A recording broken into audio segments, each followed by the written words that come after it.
and do this, but we'll do what we can do. So anyone who wants to take notes alongside me, that's fine. Okay, well, I was going to offer. Okay, then we can do it together. Right. Teamwork makes the dream work. That's what I say to Livy. Yeah. Well, it is 3 o'clock. I'm going to jump ahead on my slide just for 1 second. So Bridget's here, Carla's here, Charmaine's here, Cynthia is here, Denise was here. Yes, she's still here. Destiny, I see her. Elaine will be joining us a little bit late. There was overlap in the Pathfinder work, so she will pop on as soon as that meeting's finished. Paul is here, Judy's here, Laura's here. Chris Armstrong is not here yet, but hopefully he'll come on board soon. I saw Pamela, Susan Bell, we're missing, and me, so that's everyone, or at least a few more will hop in. So I think we can, in the interest of time, I think we should go ahead and get started. Again, just as a reminder, this is live streamed. I think we're recording it, so just assume that it is being recorded. We will try to stick to that hard stop at 4:30, and so we should have enough time to get through the meeting. The agenda was sent out to everyone through the calendar appointment. The PowerPoint slides are set up just to walk us through the meeting, and it keeps me on track. So the meeting is officially called to order for our purposes. I know I quickly went over the membership, but for people who may be watching the live stream, our council to coordinate standing committees, for the most part, determines the membership of this committee. For our 3 faculty positions, so Laura, Susan, and myself, those are determined by the union UFF president. And then we have a few people who are here by position, and they are Charmaine, Cynthia, and Paul, and they are on the committee.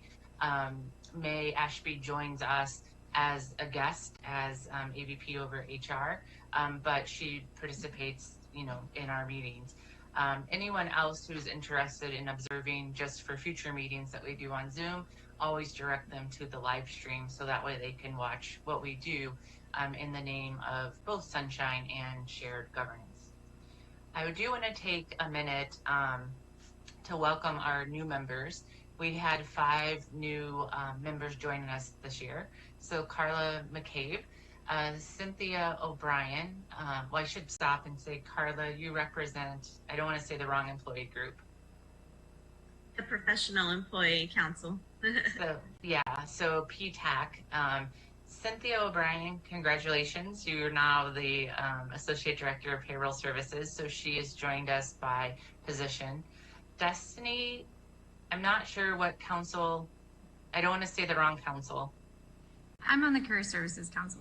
So the Career Service Employee Council, and then Chris is also on the Career Service Employee Council. So I mentioned this because, again, in the spirit of shared governance, it's not just our opinions or perspectives or point of views that should come out. When we give our kind of statements, they should come not just from our own lived experience, but also on behalf of the employee groups or those entities that we represent. So welcome, thank you for serving, and we do quite important work, as you will see here very, very shortly. For the 5 people who just joined the committee, it's up to you whether you want to vote to approve the minutes or whether you choose to abstain. There's not a right or wrong to it. But what I've done, I did email out the minutes ahead of time. For those who were here, if you have any amendments, please let us know. In terms of keeping us on track, here are the pages 1 and 2, just so others can see. I will ask if there are any changes that need to be made to pages 1 or 2.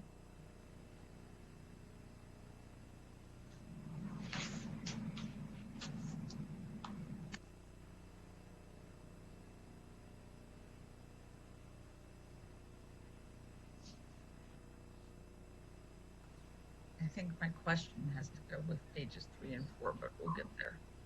Okay. Any comments on 1 and 2, or can I move on? move on? Okay. Pages 3 and 4. Okay, so my question is, we vote in the way of the Roman Yes. emperors of the past? Okay.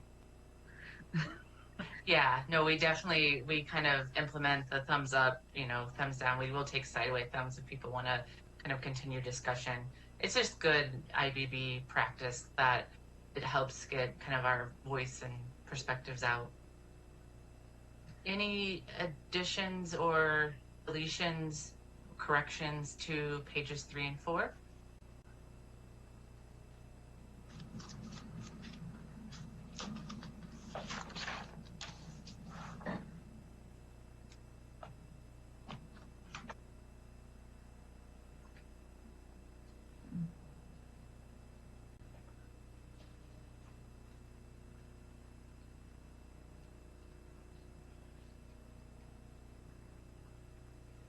Okay, seeing none, we'll go to 5 and 6.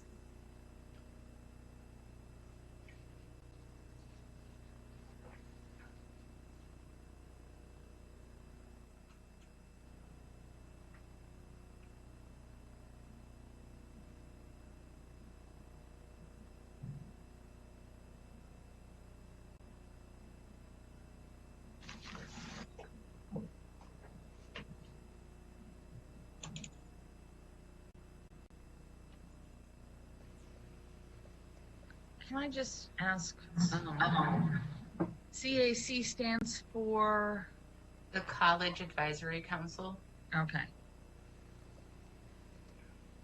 is that something that should be clarified? Like, would that help employees who may not realize that to have that spelled out, at least at first reference in the minutes? I think that would help because previously you talked about the CARES, so it could be maybe misconstrued as CARES Act Committee. So, so yeah, I think to me that's a friendly amendment. It's just a point of clarification. It doesn't change the Minutes, intents. no. Yeah. No. Yes, for those who are new to the committee, we do have a lot of alphabet soup in here. So Yeah, I noticed. keeps us on our toes. Oh, that's all right. I like my Campbells. We should be okay. Any corrections to the pages 5 and 6? Nope. Perfect. Then moving on. If I can get a first and a second on a motion to approve our minutes from 5/14/2020. Pamela is our first. Can I get a second? Second. Judy is our second. All those in favor of approving the minutes as they stand, thumbs up. Anyone that wants to abstain, I'll have you do a sideways thumb. And if you don't approve, thumbs down. So we have 2 abstentions from what I can see, and the rest are voting in favor. So thank you for that. All right, the next item of business that we like to do at the start of our meetings, especially since this is the first one for the fall, is just remind everyone of the procedure for our institutional committees, as well as specifically for our standing committee. So like a bad prof, I'll read every line. No, I'm kidding. I'm not going to read any line to you. This is available on the web, and Denise did so kindly pull the PDF version or created a PDF version from the web, so you can read all of this. If this is the first time serving on in a standing institutional committee, I do suggest that you take a close look at this. But it just reminds us the importance of shared governance. It reminds us what areas that we have standing committees in. We are the Employee Benefits Committee.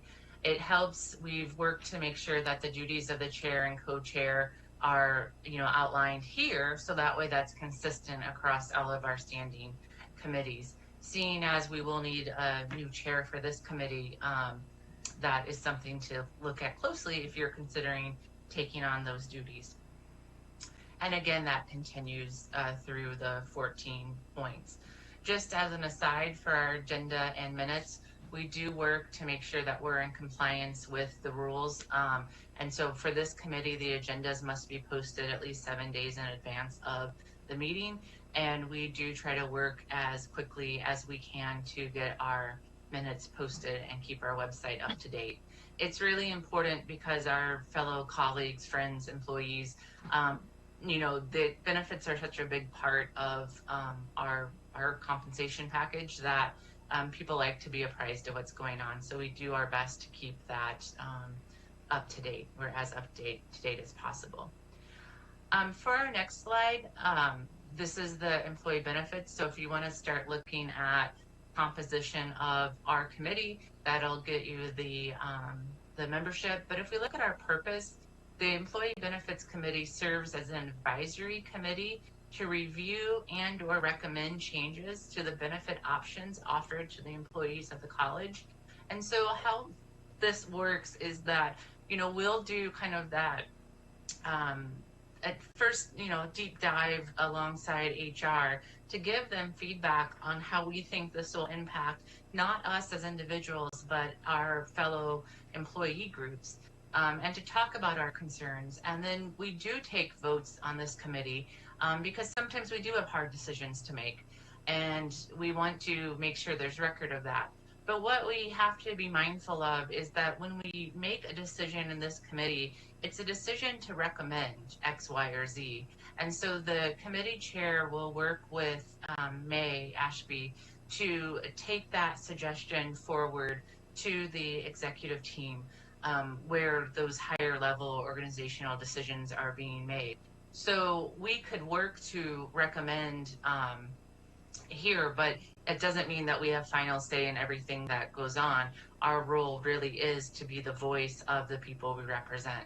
So I would like to get that out there. The other thing that we do in terms of this advisory committee, especially for those who are new, is kind of serve as champions. So when we work on things like encouraging our colleagues to, think about participating in wellness, talk about what the benefits of that are. We have open enrollment coming up that first full week of October. We'll talk about that more in a bit, but that's another place where, we talk about being champions, where we remind colleagues that it is open enrollment. It's not that we have to take on all of the questions. We're not here to do the work of HR, but it's sort of being that ambassador to help people navigate where they need to go, who they may need to speak with, or remind them, just log on PeopleSoft and check your information. So I just want to put that out there so people kind of remember the charge of our committees. Let me pause and just ask if there are any questions about the standing institutional procedure or our procedure for our particular committee. Seeing no questions, I want to introduce, before I do that, I forgot about Article 25. The other part of the purview of benefits outside of the standing committee procedure is that for our UFF, our United Florida Faculty Union, Article 25 handles how compensation and benefits get addressed, specifically the benefits portion of the compensation package. And so at the request of Paul, we've included Article 25 so people can better understand that relationship between the union and the work that we do on the committee, and hopefully have an appreciation for why the faculty members are appointed by union leadership as opposed through regular channels by the council to coordinate standing committees. Now I will introduce Janet Balanoff, who is so graciously offering to come to all of our first standing committee meetings. Janet, I didn't get to give you a heads up, but what I've done is I've taken your handout and put it in 4 PowerPoint slides, so that way we could actually see the content without straining our eyes for what your equity guidelines include. So let me know how fast you want me to scroll through this, or the floor is yours if you want to take it.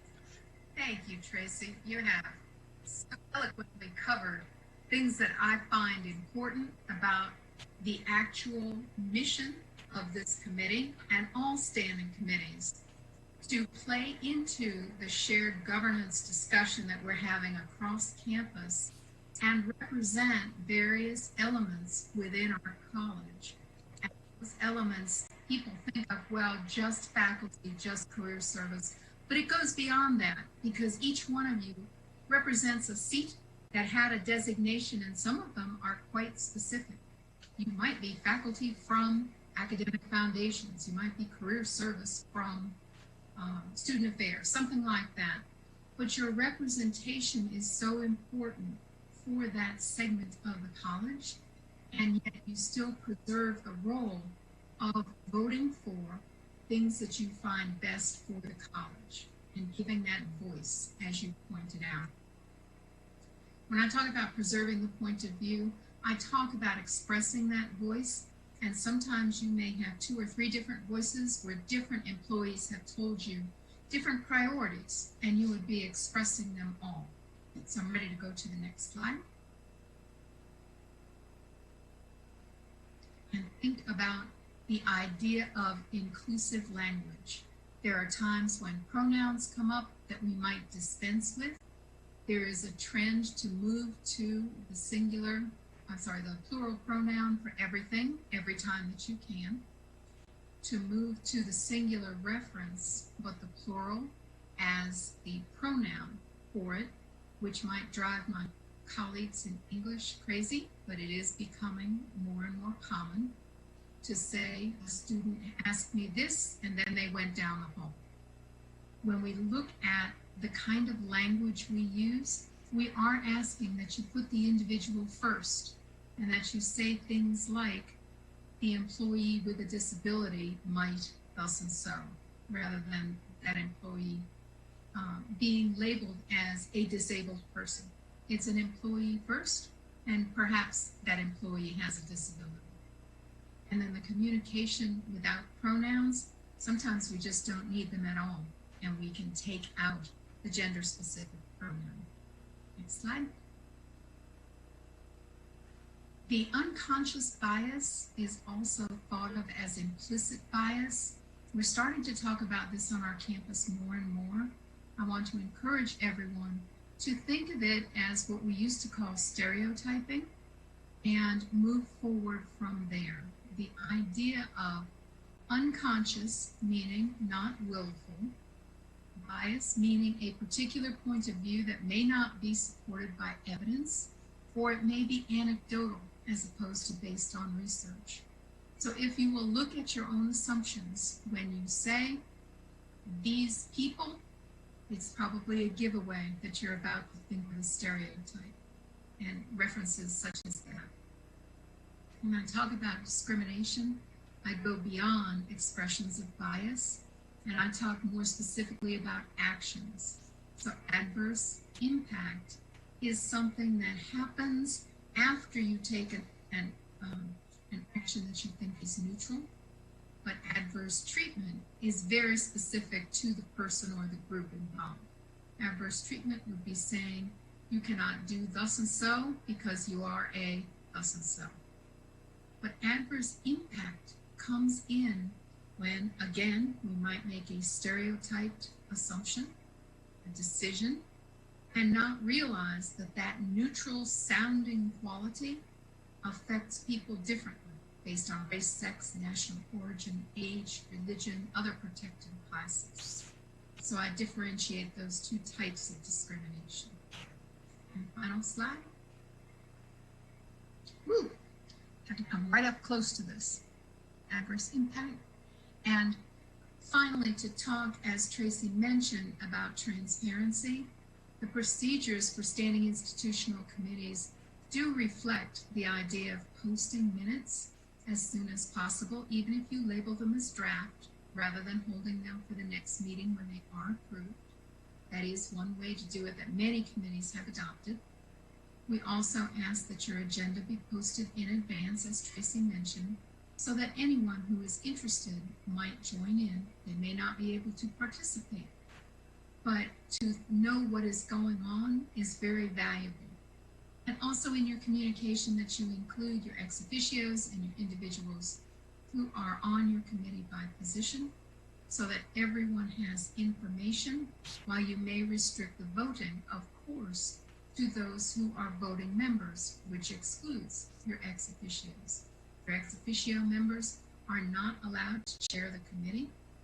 Your standing committee members who are on by position are allowed to compete for the honor of chairing the committee. And finally, the idea of rolling over your chair year after year is up to the committee, but at the very least, an election must be held every 3 years. And there are committees that change that role every year with the offer of an election in order to provide leadership experience and different voices at the helm of each committee. I am available at any time that you need me. Email me, call me up, invite me back to another meeting, and thank you so much for inviting me today.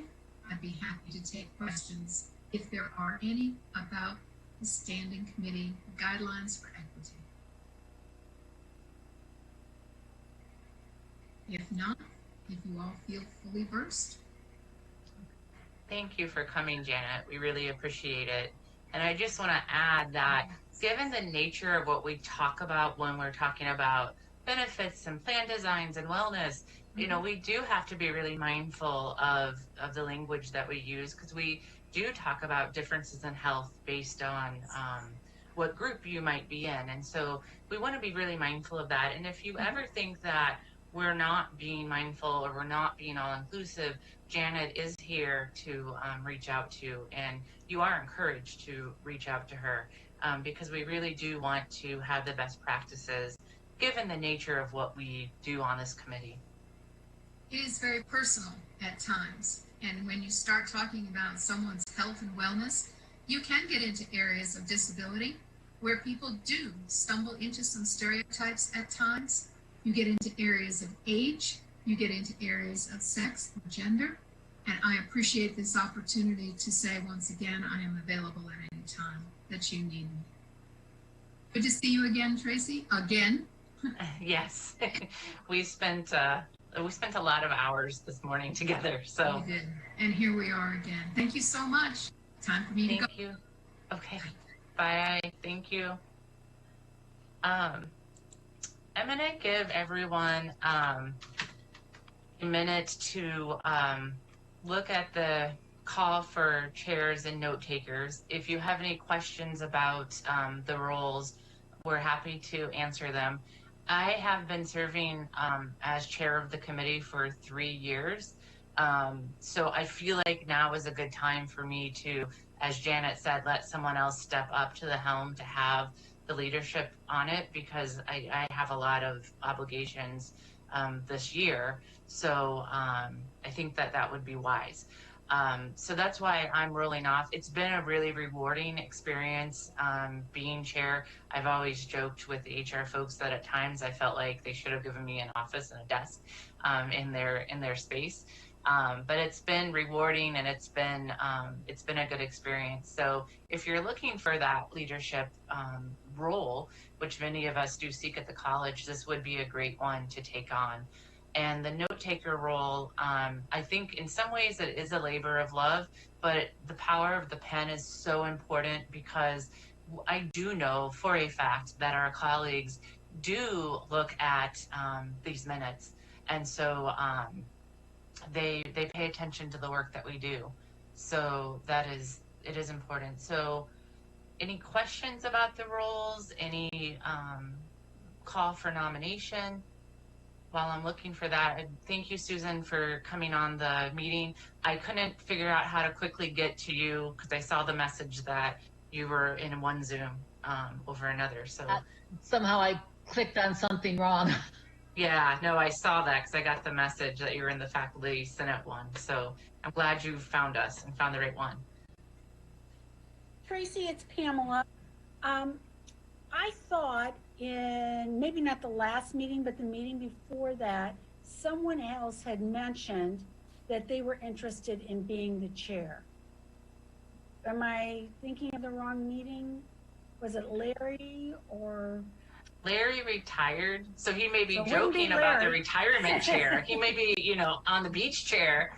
But yeah, the reason why Laura, I don't know if she volunteered or was appointed, but is because Larry is retiring, and so Okay. he came off the committee. Tracy, Larry is still actively working for another year. Yeah, but I don't know if it's the full year. I don't Okay. know.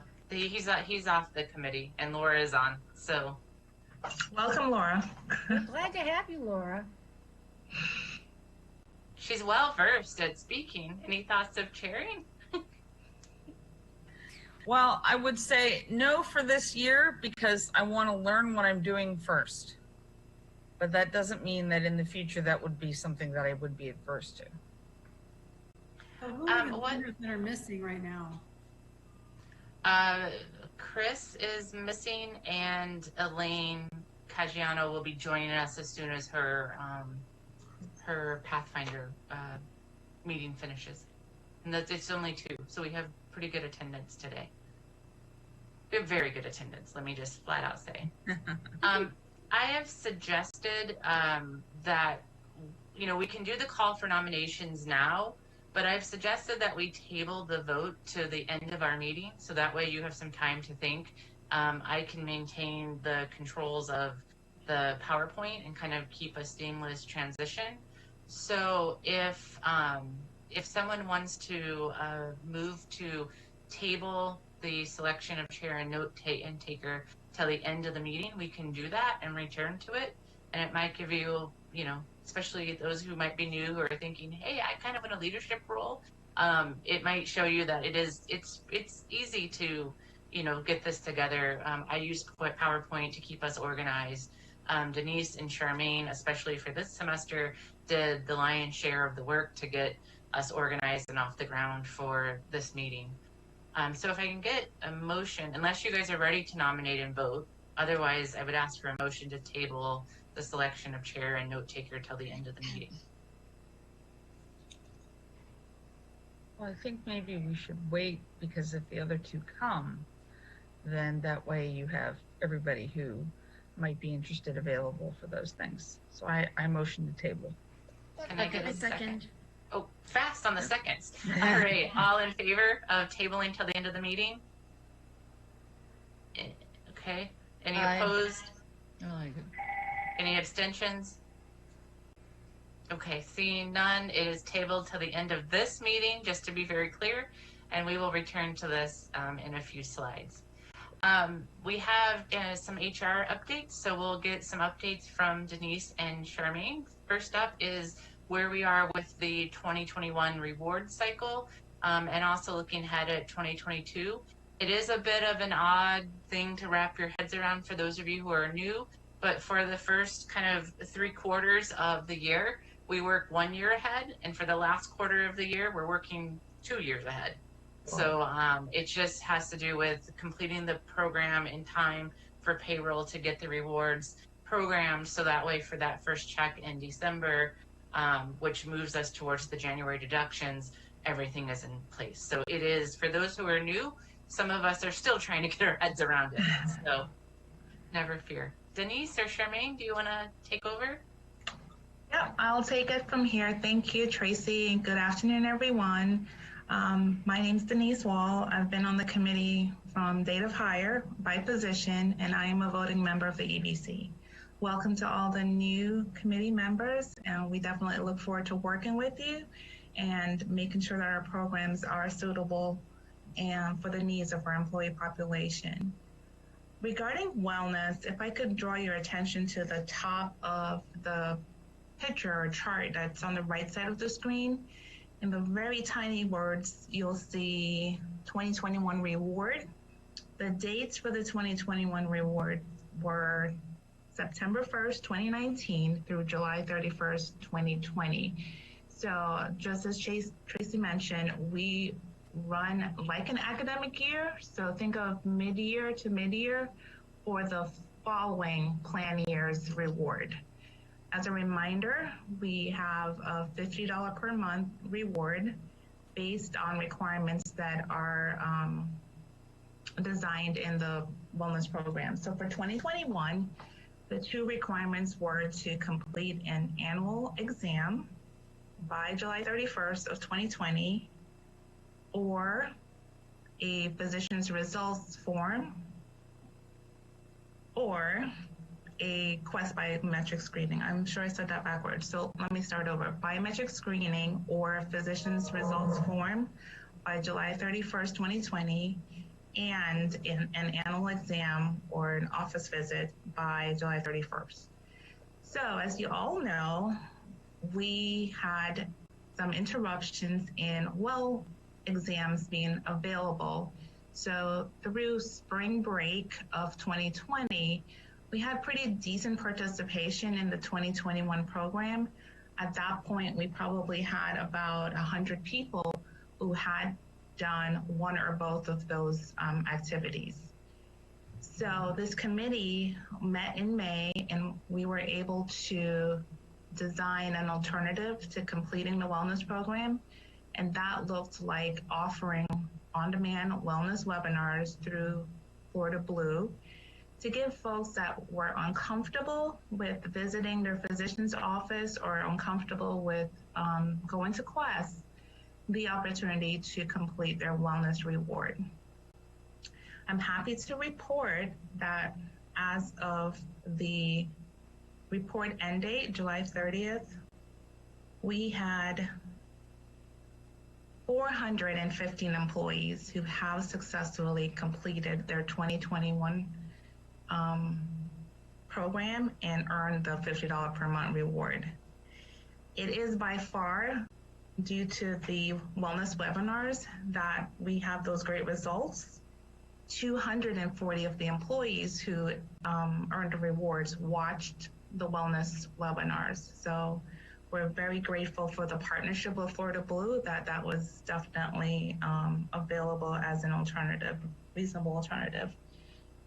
In terms of percentage of employees that were eligible to earn and actually earned the reward, we were happy to get 61% of our eligible population who completed this reward program. So right now, where we stand is notification of the reward will happen in the next week, where individuals will know whether or not they successfully finished the program or if they attempted to but did not complete the program.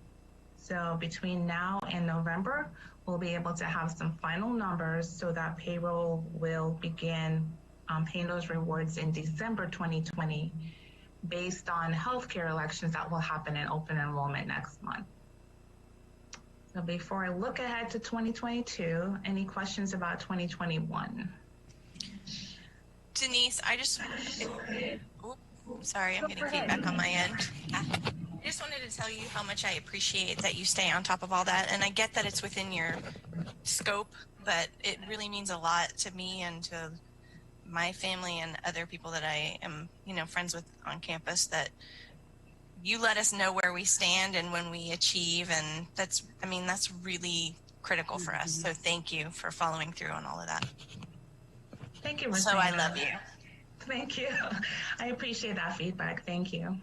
Denise, do you know what the completion rate was last year? Are we better or worse off than we were last year? So I'm happy to say we are better off. And again, I think it's due to the wellness webinars. We did 57% last year and we're at 61. So perfect.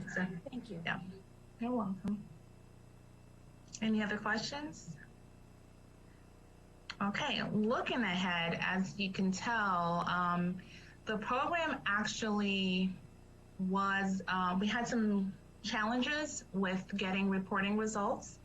So we have definitely taken more time than we had planned to be able to communicate the statuses for the 2021 program. So after the communication goes out for statuses, then we'll be looking to launch the 2022 program retroactive to September 1st. So regardless of when we launch the program, any activity that was completed from September 1 forward will still count towards the 2022 wellness program. And that will still run just like this year, the same 2 required activities, through July 31st of 2021. So no changes to the current design, no changes to the 2 required activity, and no changes to the $50 per month reward.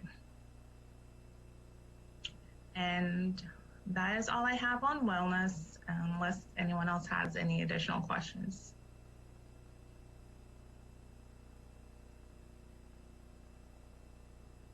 Okay, back to you. Laura, question. Will you still be offering the opportunity to do the webinars? We will retain that for future consideration, depending on alternatives that are needed as they come up per employee. So I think the key is to see where we are in terms of COVID and can people get out, because it's better in terms of seeing your doctor and knowing your numbers and letting your doctor design your plan than just doing the webinars. But when we talked and kind of preparing for this meeting, it does seem to be important to leave that option open. But Denise and Florida Blue had to do a lot of manual work to verify who completed the webinars. And so before we go down that path, and Denise, correct me if I'm wrong, but before we go down that path, we want to make sure that A, it's needed, and B, figure out if there's not a better way where it will be fewer hours needed to manually compile those numbers. Okay. Thank you. I appreciate the answer. Thanks, Tracy. You're welcome. I'll go ahead and advance to open enrollment. Charmaine, are you on, or Denise, are you back on for this one? Or do you want me to? I love to talk for them. I don't know why, but Paul knows I've spoken too much today, so I'm trying to be a little more quiet. I think, Charmaine, you're up. Well, I can't talk and take notes at the same time, so I will do my try. As usual, open enrollment begins the second week of October, runs through the end of the month. So this year, for plan year 2021, open enrollment will begin October 5th and run through October 31st. Earlier this year, the consortium went through an RFP process looking to see if they were with the vendor that was right for the needs of their constituents. And I am happy to report that Florida Blue went through the process, and they were recommended and approved, and will continue to be the vendor for our medical insurance for the next calendar year. We anticipate that this year open enrollment will be passive, which means that you don't have to go in and make any changes unless you are participating in the flexible spending account, which requires you to do so each year. But it is always strongly encouraged, and I think it's a wise idea to reassess your own situation, really pay attention to the open enrollment material, and just go in to make sure that your elections and your deductions are as you anticipate them to be for next year. It's never a bad idea. However, we will not be requiring or asking everyone to go online to make changes. As mentioned, FSA users will continue as federally regulated to elect their annual amounts. No change to that process. That'll happen again this year. And for the health spending accounts, the HSAs, if you participate in one, you just always want to give a look to see what type of deductions you're having taken out each payroll or each pay cycle. As usual, we will have some changes to the costs, the employee cost for family or dependent coverage for medical.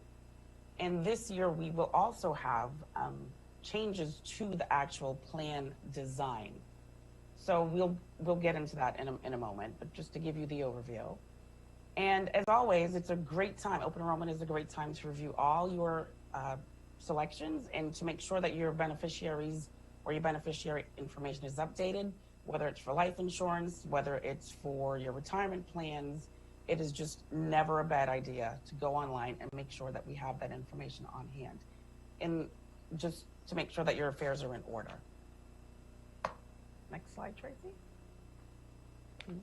So the way I have this set up is I have the 2021 just for the cost sharing portion, and then the 2020 will come up for comparison. Would you like me to bring up the 2020 as well? Now? Let's just start with this. Okay. And then we'll go into the 2020, or look back, if you will. Yeah. So this first portion that Tracy has on the screen, it's an overview of the 4 plans, if you will. The last one on the extreme right is really the HSA, but it's for the family versus the employee, and that's just the way it's broken out. But in essence, we have 2 HMOs, 1 PPO, and we have an HSA plan that you can be in as an employee only or with your dependents. All of the text that is on the screen that is in red are the changes that are happening for 2021.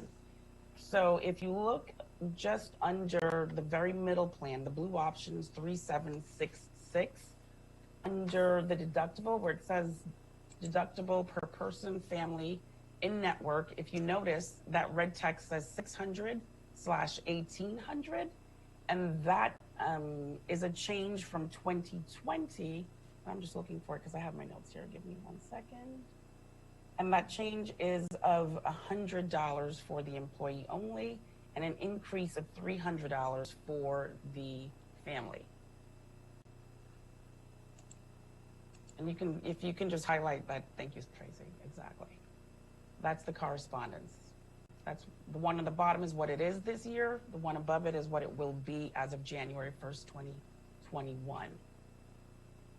Looking further down on the PPO 3766, under the out-of-pocket maximum, you will notice in red text under in-network, 6,000 and 12,000. And if you go to the bottom, you'll notice that's an increase of $1,000 for individual and $2,000 for the family. So that is the increase to the out-of-pocket maximum for the PPO plan for 2021.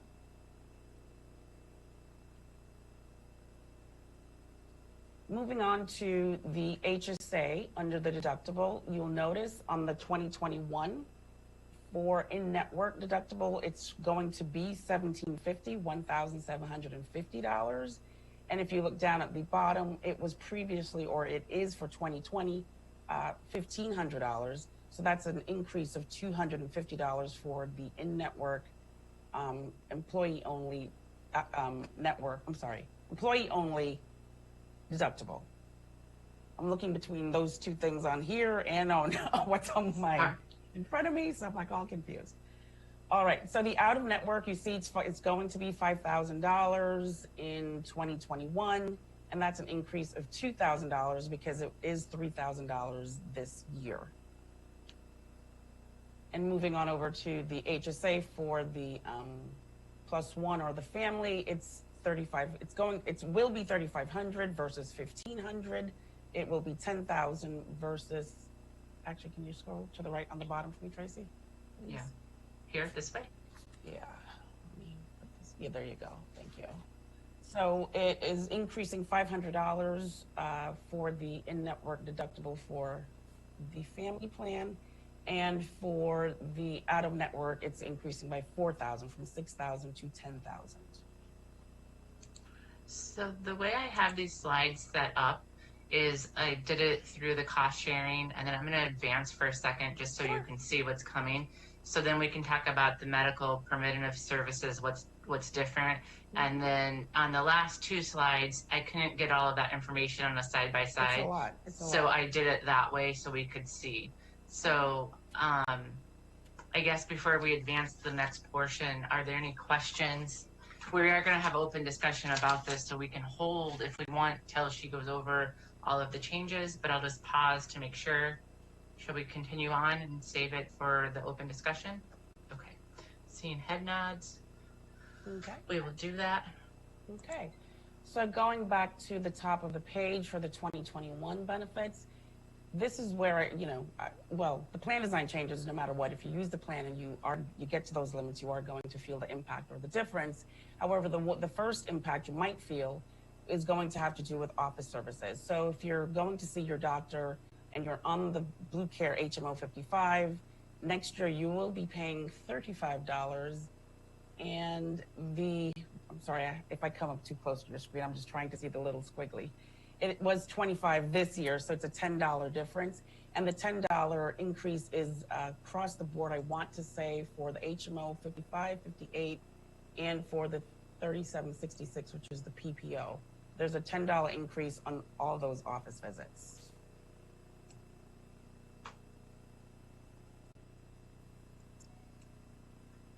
Oh, thank you, Tracy.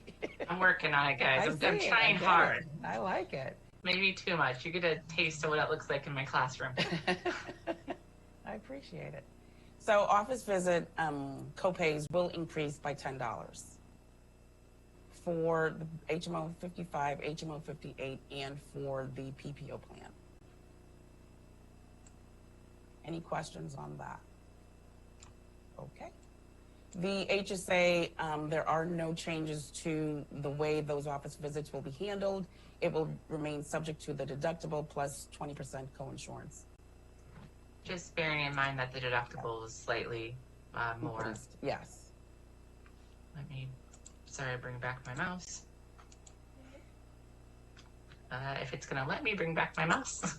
I like this is how we do it. We have to go, we help each other out. And so here we get into what does it look like if you go to a facility to a hospital.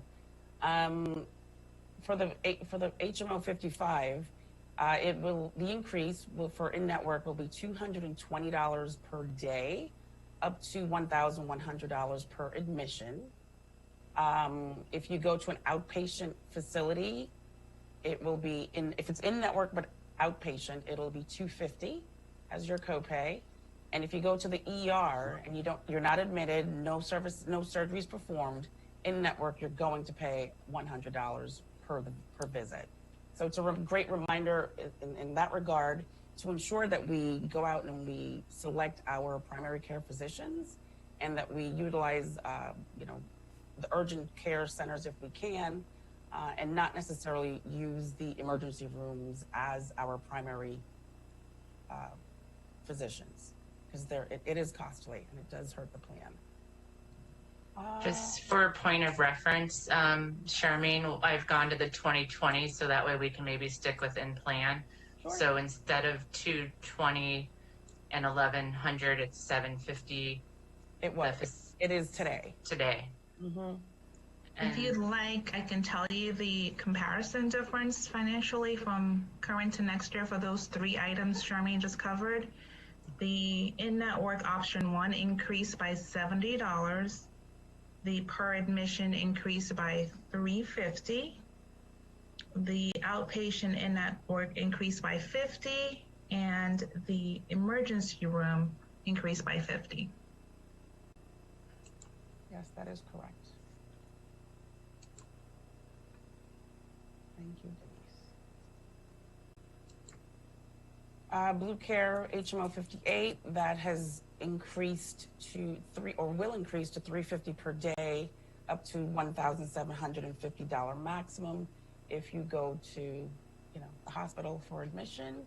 For outpatient, it's going to be $750, and those are the changes for the 58, Plan 58. And that was $50 a day, or there's a change of $250 maximum. Correct, and a $250 change in the outpatient. Correct, in the outpatient hospital. Yeah. Questions on any of this so far? Okay, moving on over to the PPO plan. For in-network for the hospital, again, it will be increased to $900 and $1,650, dependent upon where you go and how you use the network. And outpatients will be increased to $250 and $350. And I'm jumping down to ER. It'll be $150 per visit plus 20%, and it's not attributable to the deductible. So that's for the PPO plan. And go ahead. I can add that it's an increase of $150 for the inpatient hospitalization, an increase of $100 for the outpatient hospitalization, and an increase of $50 for the emergency room copay. correct. That is correct. Quick question. What is the deductibles? Like, is there a schedule that shows what those are? Can you go back up to, you mean like exactly what Right. services Like, used that count toward the deductible? Well, I saw like for the year for, in the beginning, it was like 5,000, 10,000. Okay, so these are the things. So if you were in the one thing, and I think it was the PPO, Mm-hmm. and you were in the hospital, that wouldn't count towards your in-network deductible. Well, if we look at one plan at a time. So if we're looking at the PPO plan and the deductible, and I'm just pulling my notes up, so give me a second, is going to be 600. So I don't have a list of here's what counts towards the deductible. Mm-hmm. Insurance companies typically don't just share that information. They just don't.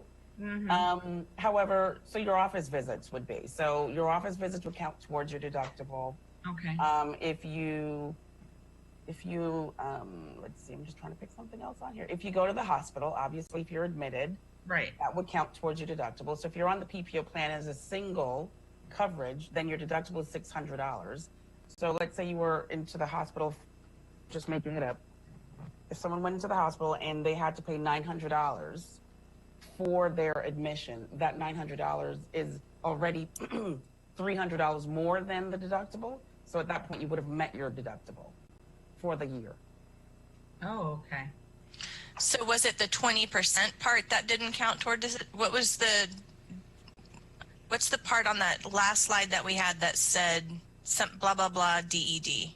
DED's deductible? Right, I got that much. Right, I mean, what was the 20%? So were you looking at the HSA? no or DED? right here? What does that mean? It's No not applicable to the deductible. So if you go to the emergency room, that 150 is not, or the 20% is not? Neither. Neither. Right. So emergency room visits don't count towards the 600 or the 1,800. Well, if you look at it, it says emergency room per visit, no surgery performed, and you're not admitted.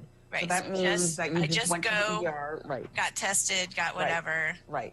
They said, you're fine, here's an ice pack, go home. Right. And then that money doesn't count towards the deductible for that one. You've got it. Mm-hmm.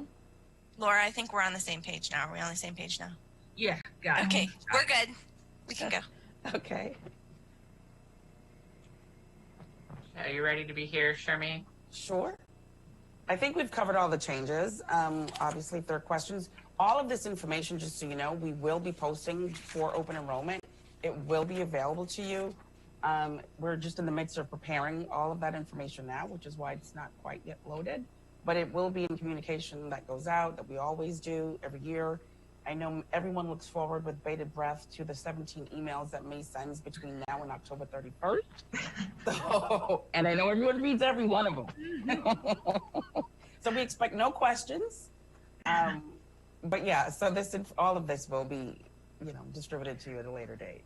And if I could also add that this year's material is currently posted right now and live on our website. So if you want to look at what we have currently, you can definitely see the comparison for 2020 as well as the monthly premiums for 2020 on the medical coverage page. Hi, this is May. Are you all able to hear me? We hear you. Yes, fine. we are. Yes, May. Okay. I'm sorry I had to jump off for a minute. I jumped back on and heard Charmaine going over the changes. Were you able to share why these changes occurred and kind of the big picture of health insurance and the trend? Okay. We're going to talk about you next. Okay, no problem. Okay. So, thank you, May. That was a good lead-in. So in any event, so all of this to say, backing it up a little bit, the reason why the consortium went out to an RFP earlier this year, one of the reasons, is really because, health insurance represents, it's a big deal. It's a big deal for each of us individually. It's a big deal for employers. It's a huge deal for this nation. It is just really a big deal. It's very expensive, it's costly, and it impacts every one of us. So the consortium did their due diligence as, owners, if you will, of these plans by ensuring that the plans were still competitive in the marketplace, and they used Mercer as their broker, and they shared shared information with certain vendors who participated to have them look over what do our claims look like, what does our usage look like. And when I say we, I'm not speaking of just Seminole State College. The consortium, the risk consortium, is made up of all 28 colleges, and I believe, and don't quote me to this, but I believe 23 colleges participate for medical plans. So we're talking about all employees and all their dependents were covered under all of these 23 colleges to make sure that we're really getting the best bang for our buck, as well as and the best plans for our constituents. So nationally, it is the truth. Employers they definitely do see double-digit trends or increases year over year. And this year, based on the plans that we had without these changes, the ones that we currently have today, and the way we use them, us specifically, the consortium, the colleges were looking at least an 8% increase to premiums. And there was a real long, serious, detailed approach to how do we mitigate costs and yet deliver quality benefit plans to our employees to meet the needs of the colleges and still hold costs down. So this college has decided to absorb the increases that are being shared for, amongst all of the consortium, which comes to about a 5% increase across the board. So the college is going to absorb it. The employee cost share portion will remain the same. The reward for the wellness participation or earning wellness credits or doing the two activities will still give us the $50 a month or $600 a year reward. And that's really how we're here. There had to be changes made to mitigate the costs that are happening year over year in just a variety of areas, whether it's emergency room, whether it's just, the COVID testing. Quite frankly, we haven't seen the impact yet.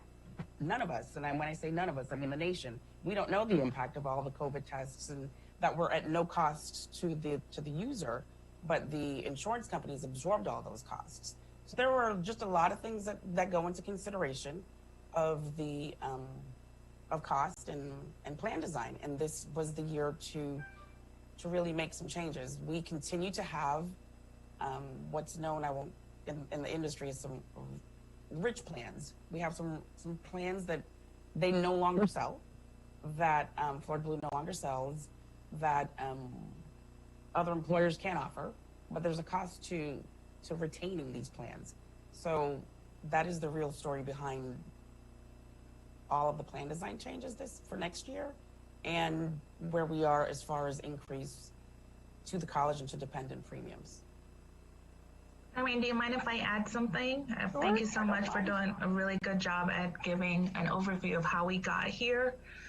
For our new members, we are as Charmaine mentioned, one of 23 colleges that are members of the consortium. So combined, we are a risk pool that our numbers create some negotiating power so that we're able to offer these benefits at a certain premium or as a certain cost and share in the overall higher or lower end usages. So each individual college doesn't really get an opportunity to say, I would like this change for me. Whatever decision is made is for the benefit of all 23 colleges. So think about that. It is possible that you will not always get a favorable decision, but you've agreed to share in that decision and abide by it because it benefits the greater risk pool. So when you are engaged with your constituents, just help them understand that this is not a Seminole State College decision to make the plan changes, but a consortium validated market survey to control the cost of the premiums that would have been issued had there not been these plan design changes. Hope that makes sense. So I'm gonna chair, as the chair, I'm gonna recognize myself for a minute because Denise and Charmaine already heard me yesterday talk about this, but I wanna go on the record and just state that I am very upset to the point of angry about how these changes came about.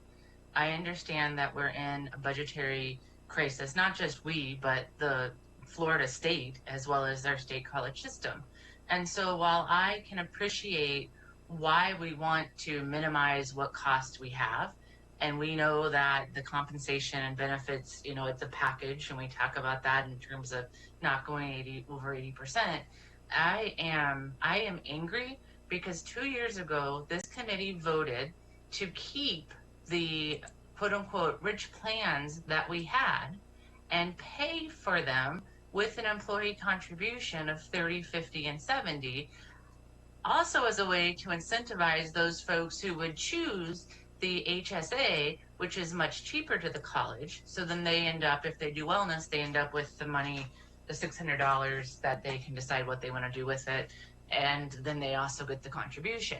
So great, that was all happy. But when we made that decision rejecting plans that look identical to the changes that we're going to see for 2021.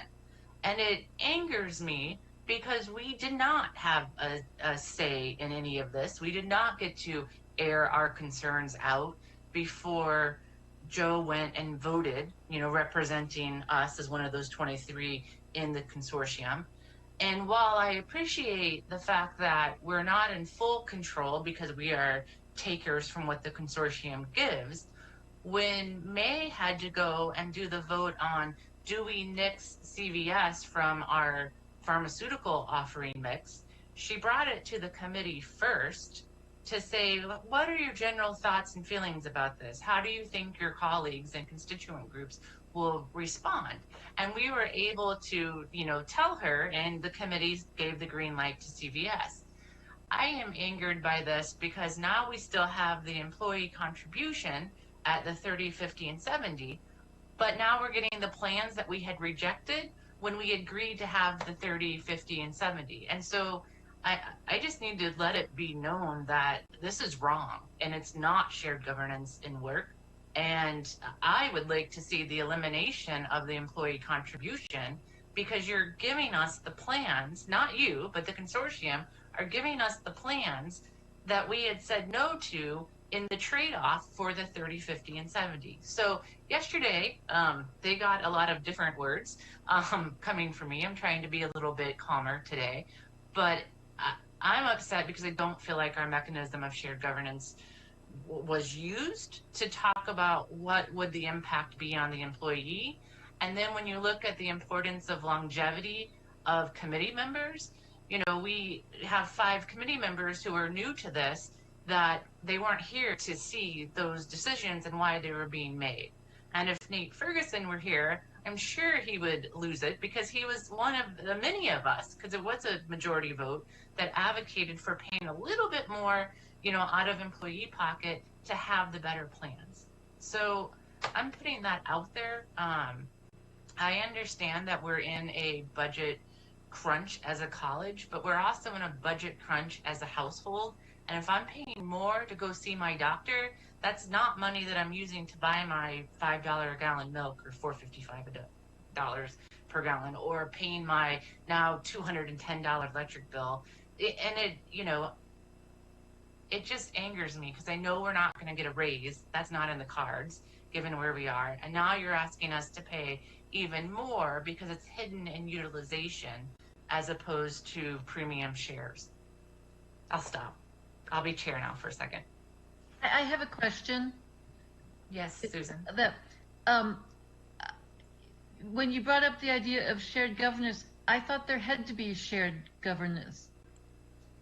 I mean, I didn't think they could make decisions without at least the faculty getting part of us getting involved. Does that make sense? It makes sense to me. we've had a lot of changes. May was representing the college when in that transition when we were seeking the full-time. When Rick was interim VP, it was my understanding that May was going to they're called the ops meeting. Is that correct, May? And she was representing the college, so she did the due diligence of bringing it to the committee before she had to go and make that vote. Now, again, just because, our Seminole State, I'm trying to be a good chair here, but I'm failing. Just because our Seminole State committee may want X, Y, or Z, and May, or in this case, Joe votes a certain way. Oh, no, I understand that part. I understand that we might not be, we might have said no, they might have voted no, and it still would have been yes, because of the consortium. I was a little baffled at, if we are shared governance, how do they not bring it back? I'm baffled and angry, and Scott got a long call after I finished with Denise and Charmaine yesterday, so. Okay. And the other thing I guess I had a question was,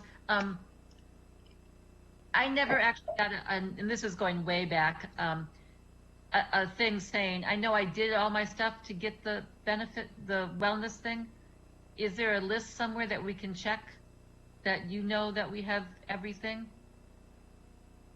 Hi, Susan. At the start of the meeting, I did cover the wellness program and gave a status update. And within the next week, you'll be getting emails. Okay, that's what I'm asking for. Yeah, I'm thinking, did I miss this somehow? So I haven't. Okay, that's fine then.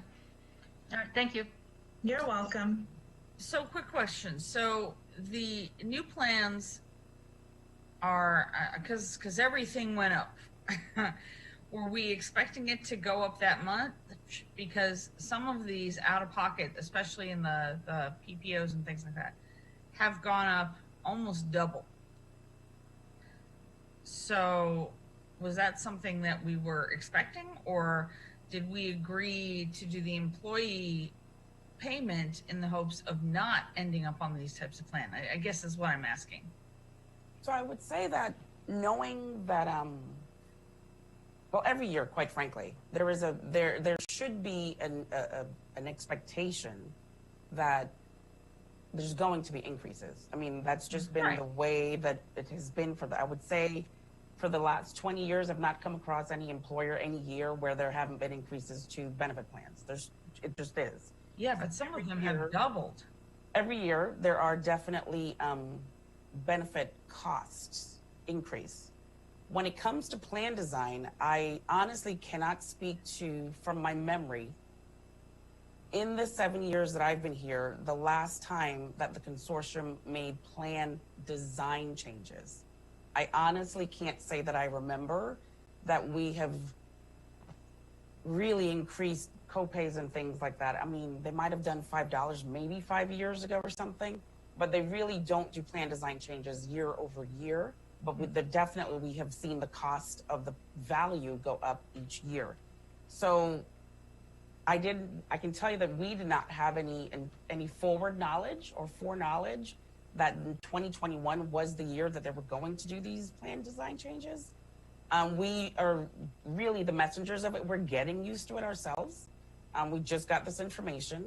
But as far as how it works is we are purchasers, if you will. We're part of and we're purchasers of the consortium's product, which are these plans that are offered through Florida Blue. And they work with a broker to come through this process. They make recommendations to the operations committee of the consortium, which are a cross-section of business officers from the 23 colleges, or actually the 28 that participate in the consortium, whether for risk or liability, workers' comp, or property, whatever it is, they have a say into what gets forwarded on. And they met, they reviewed. If this was recommended to them, the operations committee made a vote. This is what they decided they would like to forward to their presidents. It was then, the recommendations were then forwarded to the Council of Presidents, and they in turn made the decision to accept the recommendations that came up from the consortium to the ops committee to the Council of Presidents. So I can go on record and say, with all transparency and with every single ounce of my integrity, that no, I had no idea that this was coming down. I had no idea this was going to happen in 2021. No one whispered in my ear. We weren't withholding information. It is just something that we have received ourselves. Okay, can I add some thoughts to that? Sure. So I was at COBA just last week. Boy, it seems like it was longer ago. And the consortium comes and they present to COBA. COBA, if you don't know, is the Council for Business Affairs. It's all of the business officers of all of the colleges. And the consortium came and they presented and they talked about this process and what happened. And they had negotiated to get the very, very best plan that they could get without changing any of the benefits. And the lowest possible increase they could get in that to meet that criteria was going to involve at least a 7 or 8% increase in premiums. So the operations committee as a group, and I don't know individual votes or anything like that, but as a group, they said, no, we're not doing that this year. We cannot afford as a college system, any of us, to take that kind of a hit.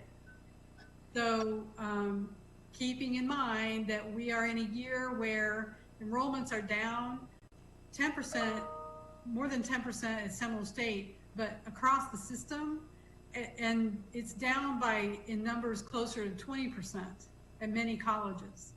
So enrollment is down. The governor is holding back 6%, but we've got indication that we should anticipate an 8.5% decrease in funding over what was originally approved in the budget. And that's an 8.5% increase or decrease.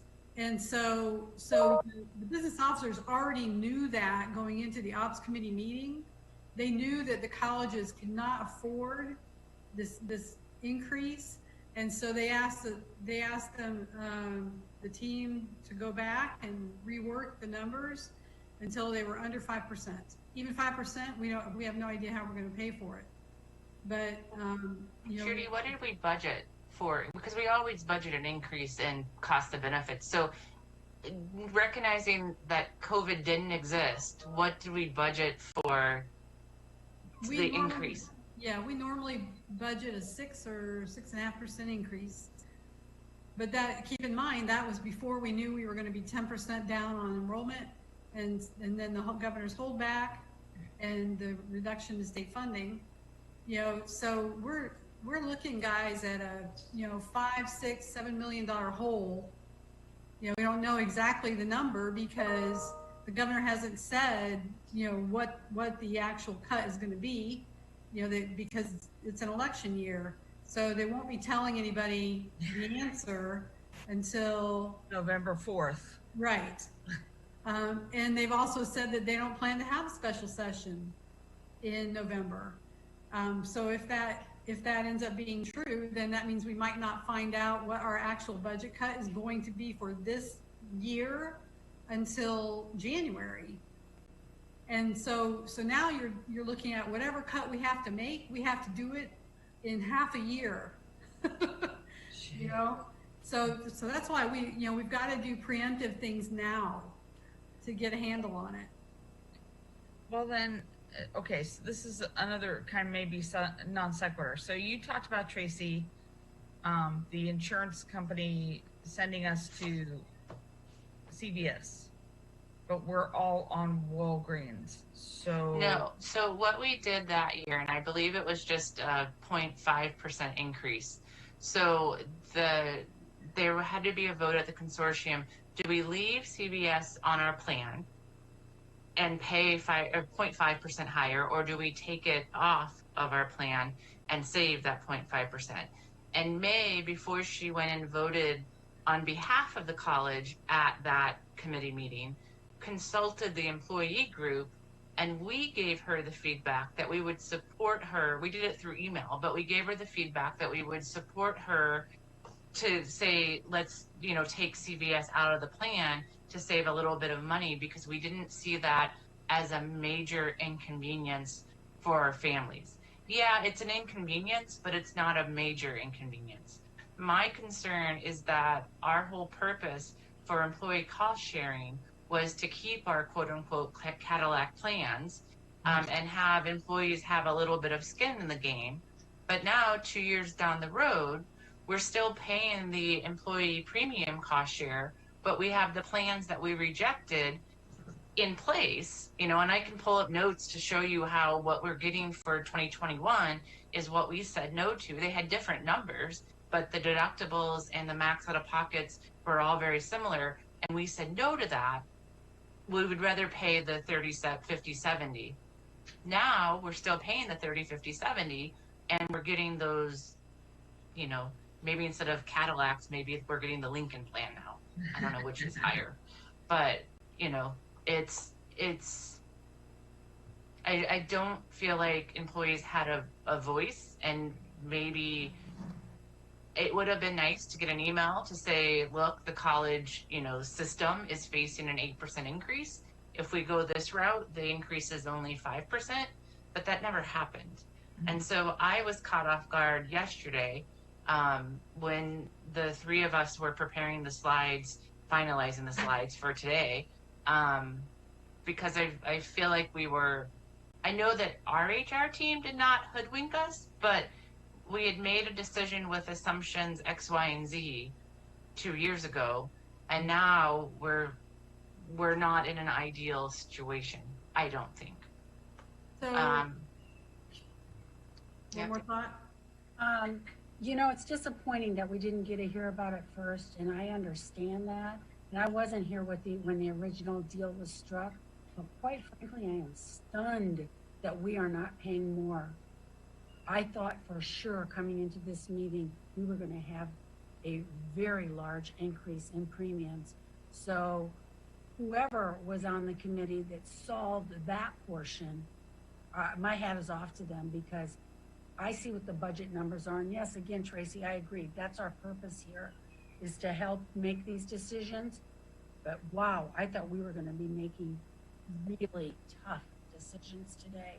And so I appreciate that it hasn't gone up the premium. Judy? And I was going to throw in there that, Tracy, I appreciate your position on this, but I would also like to remind everybody that we had other reasons for implementing that employee share. One of them being, to engage employees in their benefits, so that they're making more informed decisions and being a more informed consumer of benefits. I don't know. I think, like everything, it's more that having it explained to us at the very beginning, because I think everybody understands the budget crunches and things. So it's less that nobody thinks a bad decision necessarily was made. It's just that instead of sort of finding out about it like maybe in June, we're hearing about it now. I think that would be is sort of, when I think about shared governance, I understand that there's times when it's not going to be perfect. I understand all the budget crunches that on every single level from households up. I think going forward, if maybe more information could be told earlier, I think that would be helpful. That would be where I think would be the issue. And thank you for saying that, Susan, but I just wanted to also bring it out to the fore. It's not a secret. I mean, I think the operations committee, they don't meet until very beginning of September. Okay, see, I have no clue when people meet, so I'm just guessing. So they typically meet, I would say, right before Labor Day, right around Labor Day. So by the time, and I don't even know the timing of when it goes to the Council of Presidents or what have you, but it's the timing of the process, I suppose. Yeah, so that could easily be it. It just could be that I'm thinking, did they know this in June? And then say no. So that it's it is what it is. Everything's a mess. So we just have to sort of be willing to go with the flow a little bit.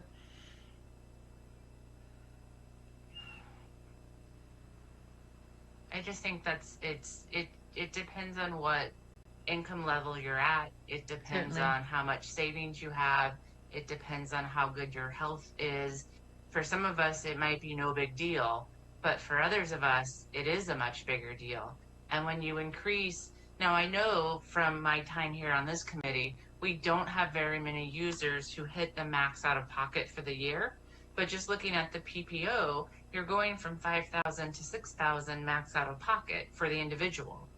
That's a lot. And then when we start talking about the burden to the family, we have not been able to come up with a system other than offering the HSA to make insurance affordable for the family. And when you start looking at their max out of pockets, it's getting bigger and bigger. So, for the family with the PPO option, it's $12,000. 10 was big enough, but they're doubling that to, and if you are a family of 4, you probably don't have an extra $2,000 around. And so, yes, I understand that we all have to make sacrifices. And I understand that, it would be better to pay a little bit more in X if it meant more people stay employed. But the way in which the fact that we didn't get it a heads up email before the meeting, because I'm sure that they have to post their agenda ahead of time, to just say, here's what's going on, to let us be informed. So this is less of a surprise 2 weeks out from 3 weeks out from open, and 2 weeks out from open enrollment, 2.5 weeks out from open enrollment. It would have been nice. And we're in a situation where I don't know when I don't envision us getting a raise for a really long time. And when we keep paying more in benefits and we're not even getting, and I acknowledge it's more in benefits if you utilize the plan, but some of us are still paying more, not getting increases. We're not keeping up with the cost of living. No. It's at what point are we going to have these discussions that as we ask our employees to do more with less, and by the way, pay a little bit more for benefits, like at some point the gratitude runs out because you have to pay the piper. Well, and of course, a lot of this is under the assumption that the employees that you're dealing with are people who are married with spouses who have a job or income that is commensurate or more than what you might be paying your employee. And that's not always the case. And as Tracy has said before, there are some employees that have serious issues, and these are issues that come out of the blue. So that when you have stuff that just pops up out of the blue, and your numbers from individuals go from $500 to $1,750 in one flow, and things like that are just, I'm sorry, $1,500 to $1,750, and then from $3,000 to $5,000, and you are the only breadwinner.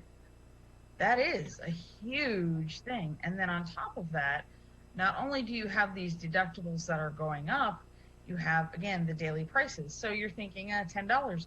But if you're somebody who goes to the doctor every month because you have to have a treatment for a specific illness, that's an extra $1,200, $120 a year for just the regular doctor. And then if you have to go to the specialist, that's even more. So I get where people are coming from, and I definitely understand your frustration, Tracy.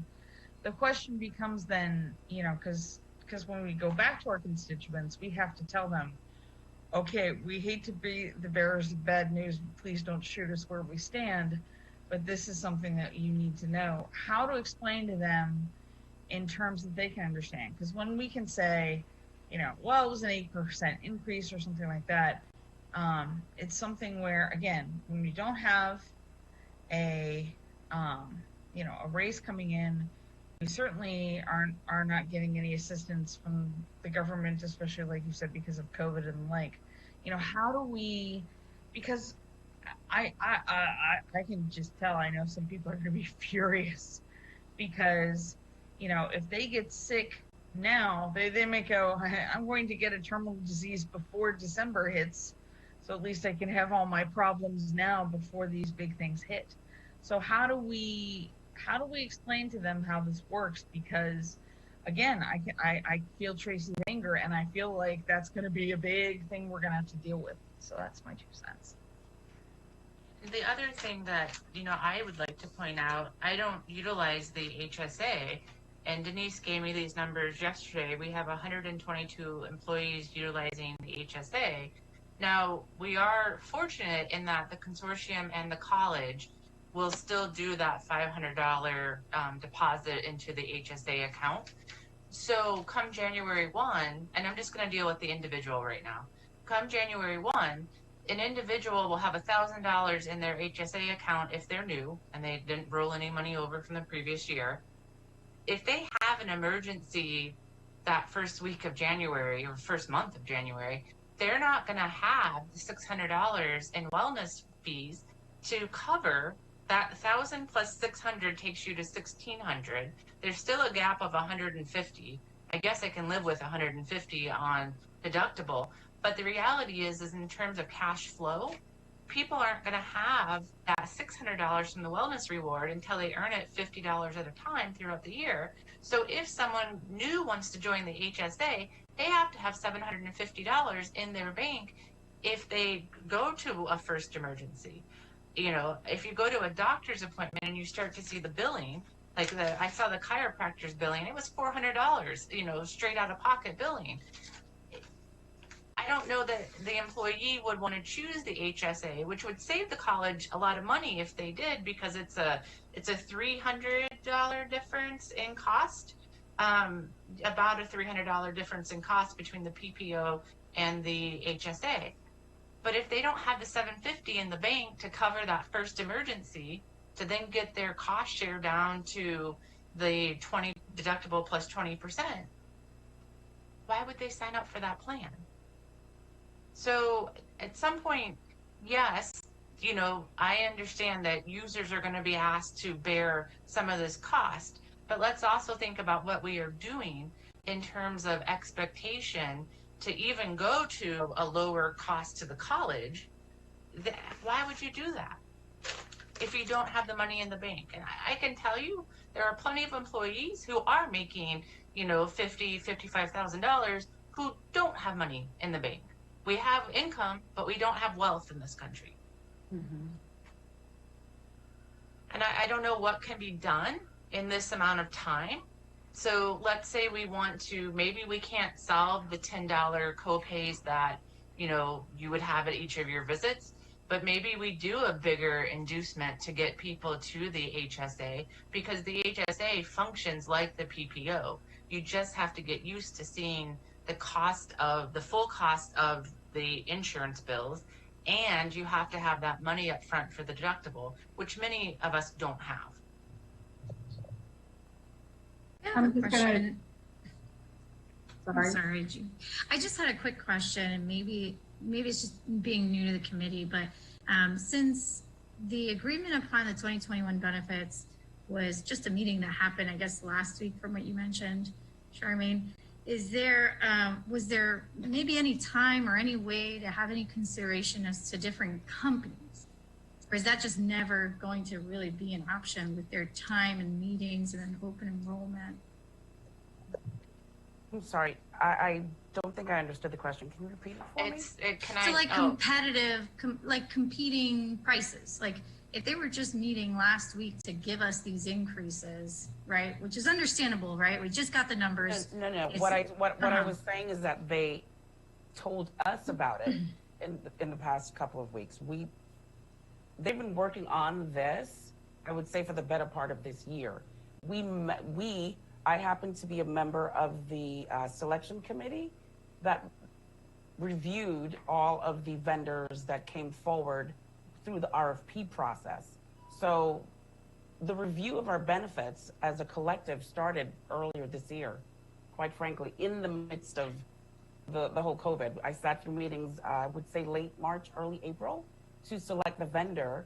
And then once the vendor was selected, or recommended, if you will, they worked hand in hand with the consortium to come up with these plan designs and to run through the whole approval process, if you will. But hearing about it, being told of here's what we came up with, here's the final, that didn't happen till I would say, in the past maybe week and a half. So is it safe to say that these plans have already been vetted to be like, I guess, the best Yes. cost to the Yes. employees? Yes.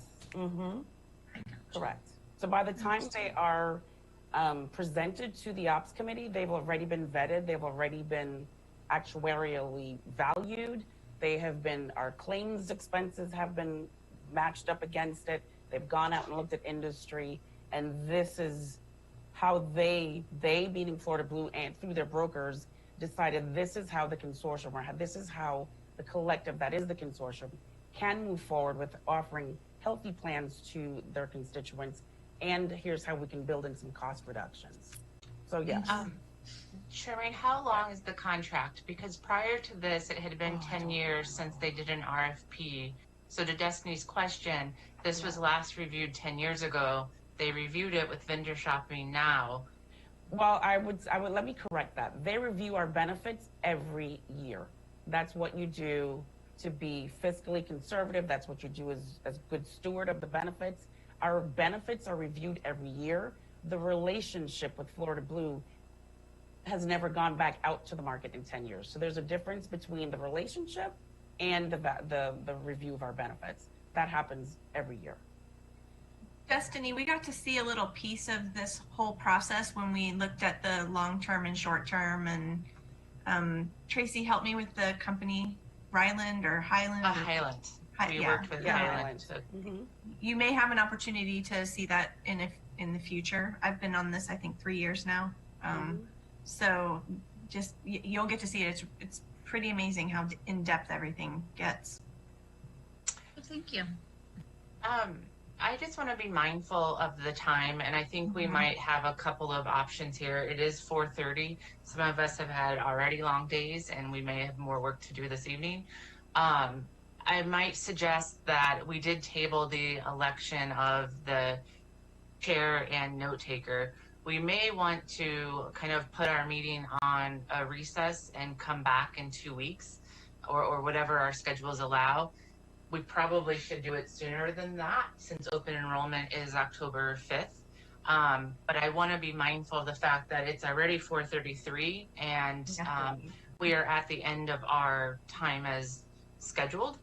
It's not to say that we can't elect to stay on a few more minutes, or put a harder end date to that.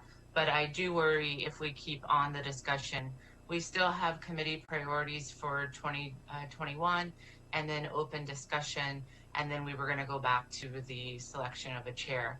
So do we have any suggestions? Do we want to take I don't know if we can do like a 3-day recess and come back. I haven't looked at our schedules. I can try to find a time perhaps on Friday morning, or weekdays can sometimes be a little bit harder to finish the meeting, or... I think we should go ahead and elect the next chair, Tracy. And I was just going to say the same thing, because it looks like we actually have all our members present right now. Welcome, Matthew, Christopher, hi.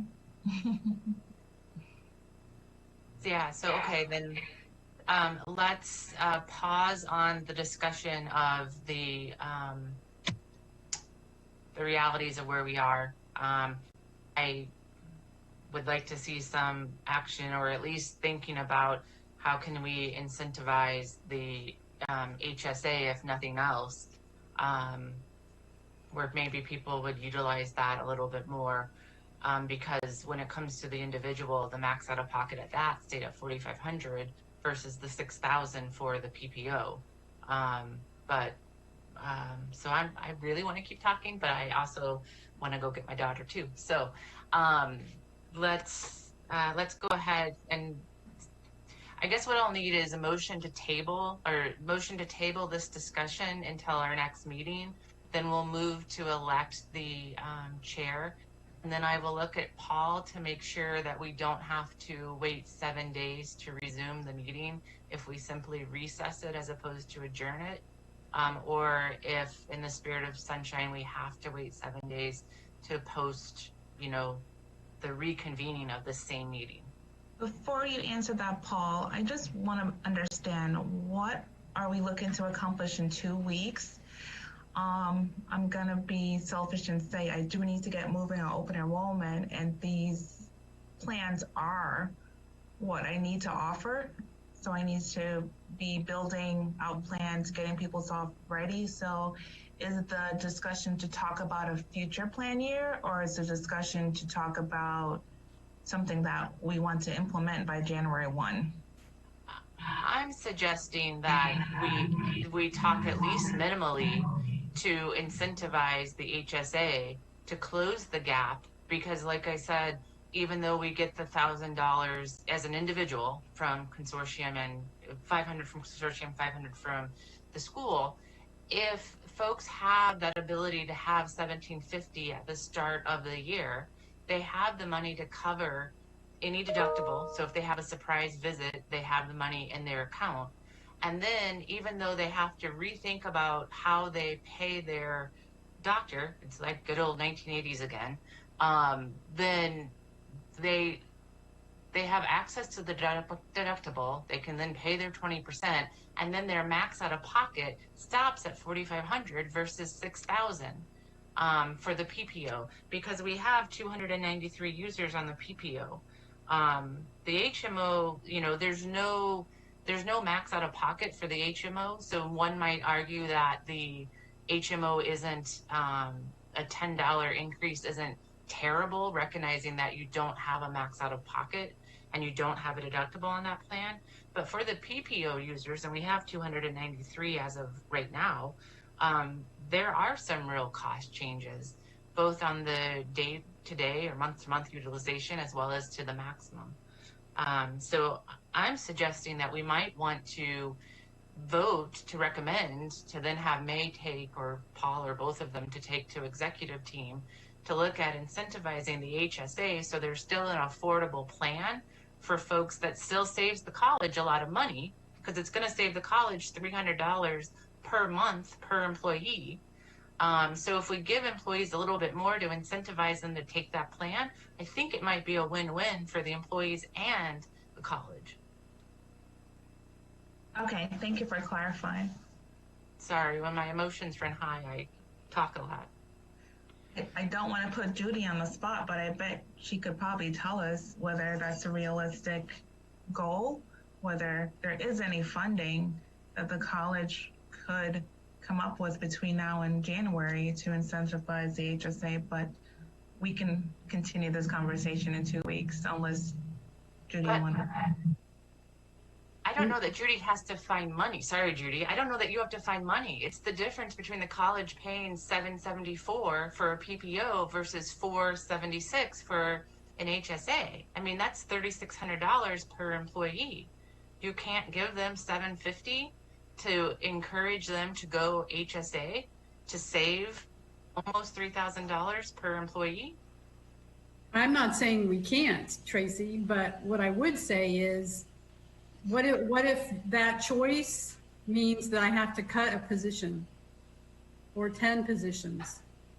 But that choice doesn't mean you have to make any cuts, because you have 293 employees that you're committed to pay $774 for 12 months.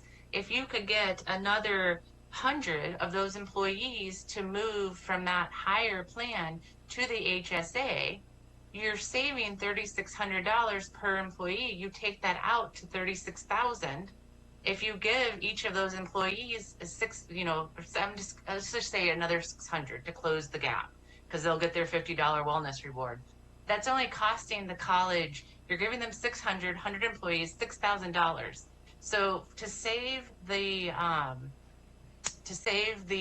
36,000, to give up 6,000, we can't afford to do that, and we'd have to threaten to cut a position. That math doesn't fly from my logic. I'm saying that it's going to be both and, that we're not, we're between a rock and a hard place, and hard decisions are going to have to be made. We're going to need every penny we can scrape together. And I'm suggesting a way that we can make $30,000, which is a staff member, a career service staff member, maybe without their benefits, but that saves a position by doing that. If we are only talking about new people going on the HSA, not giving people who are already on it additional money. I think you'd have to talk to Janet to make sure there's not an equity issue in Right. that. I agree, and that's why I don't see how it works. But Tracy, I have to leave, so. Yeah. I You don't want a know. chair? That's what Pamela was just asking me that in the background. One chair. That's why you're leaving, right? I got to get out before you guys nominate me and vote me in. It'll be easier to do if you're not here. Yes. When you come back, you'll have a position. Okay, Elaine. Thank you. Thank you. Okay, so can you email me and let me know if we're moving forward on that? And if I'm assuming nobody else is throwing their hat in the ring for chair. Elaine, you are great. I don't know, butter me up. I've been here. I'll go 15 one step years. further and nominate you. Yeah, Pamela will be pleased. I mean, when do I roll off? I Is think you that have better? at least another year. In the year. In the year. See, so it'd only be a 1-year commitment. Oh my God. You can call me. It's fun. You get to see Denise and Charmaine a lot. You guys are killing me. I'm almost positive the college does not want me representing any committee. I'll give you pointers. You better organize the whole thing. My boss is telling me, no, don't do it. Who's your boss? I'm not going to tell you. Joe, I'll email him. Yeah. Oh, Joe, I got it. So we will not be taking selections today? Well, I have a motion to nominate Elaine to chair. Second. Third. That's not You fair. already make the motion, Tracy, sorry. Yeah. Tracy, I don't like you anymore. I'll help you. It's a great empowerment leadership opportunity. Okay. All right. But I need a really strong secretary, so really strong. Really. Which I can promise you is not me, but I'll do my best. All right. I have to go though. Can I leave? Yes. Okay. All right. I'll be in So- touch tomorrow. Angrily. Seeing how we have one nomination for chair, do we have any other nominations for chair? I nominate anybody else. Any acceptance? Seeing none, then we shall confirm you as chair. So the next meeting, we'll work in, I'll still help. Don't worry. All right. I have to go. I do have to. Bye, thank you. Okay, bye. Do we have anyone who wants to self-nominate or nominate a committee member to be note taker / secretary? Hey, Tracy, do we vote on the nomination for chair? For chair, we can do, well, Paul, just double check me. I always like to look at Paul since we fall under sunshine. Because we have one, do we have to officially ask for consent, or are we? Under Robert's rules, if you want to just declare it by acclamation, there is no objection other than the nominee who did accept the nomination. So she's really stuck. So I'm going to just declare it. So I think we're good. Thank you. Voted as by acclamation. Yes. So Charmaine, yeah, if you can note it by acclamation, that would be awesome. And then who shall be note taker / secretary?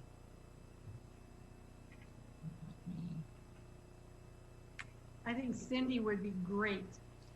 I was gonna say, as long as it's only a 1-year thing, maybe I'll stay as note taker. Can I do that? Am I crazy? I'm looking at Charmaine's face. That sounds like a good idea to me. I second the nomination. Okay. Cindy can be your backup note taker because you know how it happens sometimes, right? Yeah. And then I Okay, can. wait, the second was for what, though? Who, For Tracy. what? Tracy volunteered. Okay. And then that way Elaine will feel like she has support. Okay. All right then. By acclamation, am I the note taker? I don't know where I'm getting the feedback. Pamela's machine. I muted you, Pamela. All right. Then Charmaine, if you would kindly just note that by acclamation as well, that would be awesome. So then that leaves us with, do we table our discussion and instead of voting for adjournment, vote for a recess to reconvene? Or am I the only one who feels passionate about trying to address some of this cost sharing? Again, recognizing that the work of the committee doesn't guarantee outcome. All it does is it sets forward any recommendations that we make, sets forward to exec team, and then it's up to the executive team to decide whether or not they're going to accept those recommendations. And in some instances, it requires board approval. So again, we are but one stage in the decision-making process. So that's what I need direction on. So is this to recess as well, Tracy? However, it seemed like HR already said that their decision has to already go out. So I'm not sure what outcome would come of it after what Denise said as well. I would agree that, you know, you would need to advertise if a recommendation, and I don't know, maybe it can't be done that quickly because we are just 2 weeks out from open enrollment starting. I just worry that we are not giving our employees and colleagues maybe the best options at this moment. And I think it's easy to say, well, that's just the realities of COVID and the budget and the enrollment and everything else. But if there's something that can be done, do we have, you know, the obligation to attempt? Or is this something that we throw our hands in the air and say we couldn't do anything? And I guess I still believe that something could be done, but. Well, Tracy, I'm just going to jump in here and just say for everyone's sake, right? So at this point, we do have to move forward in preparing open enrollment as we have data today. There is no reason that we, as a committee, if, you know, because you're so passionate about it, if other people share your passion about wanting to make change or suggesting, advising, recommending that we make change and want to meet in 2 weeks, let's not waste the opportunity. We as HR can still go ahead and distribute and market and communicate what we do have today. No one's going to be upset with us if we come in December and say, oh, by the way, good news, guess what? Or not December, that'd be too late. 2 weeks into open enrollment so people can make a choice, still make a choice. I don't think anyone would be upset if we came back and said, great news, guess what? We're now going to add X more dollars into the HSA. And if we're unable to do it, at least we know that we did our due diligence and we, as a committee, acted with integrity and we pushed our views or voice forward. I don't think it's going to harm. I guess the next question is, who is interested in continuing the discussion where we look at maybe advocating for more support in the HSA? Like if I'm the only voice, I would say maybe me and Laura, maybe she had some positive nonverbals. But if it's only one or two, then, you know, majority rules and we don't continue on. I understand that the loudest voice doesn't get to make the decision. I guess there's 3 of us too, because Destiny did express interest in going for a recess. So who's interested in continuing the discussion to see if we can find a creative solution to at least help, you know, incentivize the HSA? If you're in favor of that, can I get a thumbs up? Any those? So I only see 2. 3. Pamela, 3. Me too. Yes, me. 4. Me So 5. what?